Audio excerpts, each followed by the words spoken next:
நம் இரட்சகரும் மீட்பருமா இருக்கிற இயேசுவின் நாமம் இந்த பூமி முழுவதுமாக விளங்கி கொண்டிருக்கிறது. என் தேவ ஜனங்களே, அவருடைய வருகை சமீபமாக இருக்கிறது. அவருக்கு கீழ்ப்படியுங்க. அவருடைய ஓய்வு நாளை பரிசுத்தப்படுத்துங்க. இதோ இந்த நாட்களிலே அங்கும் எங்குமாக நிலச்சரிவுகளும் இடி முழக்கமும் இதோ சுழல் காற்றுகளும் வந்து கொண்டிருக்கிற சம்பவங்களை பார்த்து கொண்டிருக்கிறீங்க. அவர் சொன்ன காரியங்கள் நிறைவேறி கொண்டிருக்கிறது. என் தேவ ஜனங்களே, ஏனெனில் உலகம் ஒன்றானது முதல் இதுவரைக்கும் சம்பவித்திராததும் இனிமேலும் சம்பவியாததுமான மிகுந்த உபத்திரம் அப்போது உண்டாயிருக்கும் என்று 24ஆம் அதிகாரத்தில் மத்திய புஸ்தகத்தில் இப்படியாக சொல்லுகிறது. அந்நாட்களிலே குறைக்கப்படாது இருந்தால் ஒருவனாயிலும் தப்பி போவதில்லை. தெரிந்து கொள்ளப்பட்டவர்களின் நிமித்தமே அந்த நாட்கள் குறைக்கப்படும் என்று சொல்லுகிறது. மனம் மாறுங்கள். அவர் சமீபமாக இருக்கிறார். அவரை ஏற்றுக்கொள்ளுங்கள். அவருக்கு கீழ்ப்படியுங்கள். ஓய்வு நாளை பரிசுத்தப்படுத்துங்கள்.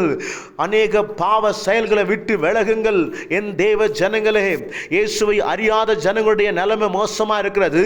ஆனால் அறிந்தவர்கள் கீழ்ப்படியாமல் இருந்தா, பாவத்திற்கு நீங்கள் எதிர்க்கு நிற்காமல் இருந்தா இப்படியான சம்பவங்கள் நடக்கும். என் தேவ பிள்ளைகளே, இதோ பரிசுத்தத்தை காத்து கொள்ளுங்கள். இன்னொரு வசனம் இப்படியாக சொல்லுகிறது. ஏசாயா புஸ்தகத்திலே 56ஆம் அதிகாரத்திலே 1ஆம் வசனத்திலே இப்படியாக சொல்லுகிறது.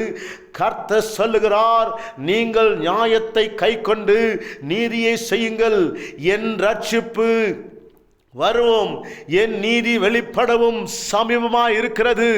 அவருடைய ரட்சிப்பு வந்து கொண்டிருக்கிறது. என் தேவ ஜனங்களே, டெனாண்டோ என்ன டெனன்சியா என்ற பகுதியிலே இப்படி இந்த நாளிலே ஒரு பயங்கரமான சுழல் காற்று வந்து கொண்டிருக்கிறது. காட்சியை நீங்கள் பார்க்கிறீங்க. இதோ எனக்கு இந்த காட்சி தரிசனமாக காட்டுகிறது. என்னவென்றால், இதோ மக்களுக்கு சொல்லு என்று சொன்னார்.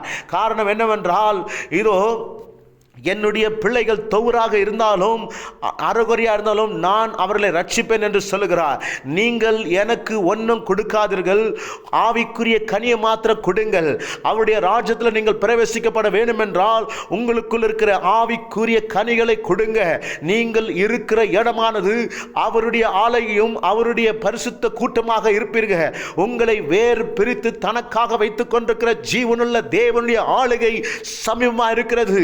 அவர் வந்து கொண்டிருக்கிறார். என் தேவ பிள்ளைகளே, உங்களுடைய சந்ததிகளும் உம்முடைய சந்தானங்களும் காப்பாற்றிக் கொள்ளுங்க.